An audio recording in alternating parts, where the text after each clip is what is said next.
बिस्मिल्लाहिर्रहमानिर्रहीम अस्सलाम वालेकुम। 2021 एक्सपो जो पे निकली हुई आप ऑनलाइन अप्लाई कर सकते हैं, चाहे पाकिस्तान, इंडिया, बांग्लादेश कहीं भी रहते हैं। और अगर आप यूएई के अंदर रहते हैं तो फिर तो आपके लिए बहुत ही बड़ा बेनिफिट है।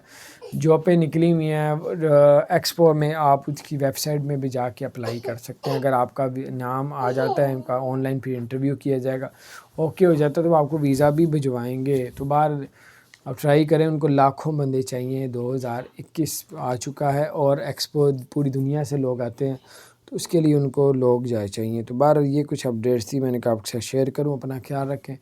और इसके अलावा आप इसके अलावा कोई और चक्कर हो के कोई कहता है मेरे पास वीज़े हैं, जब तक पता ना कर लें उस वक्त तक आप किसी को पासपोर्ट पैसे ना दें ताकि आप फंसे ना जाएँ। अल्लाह ताला खैर करे। अपना ख्याल रखें। अस्सलाम वालेकुम रहमतुल्लाहि व बरकातहू।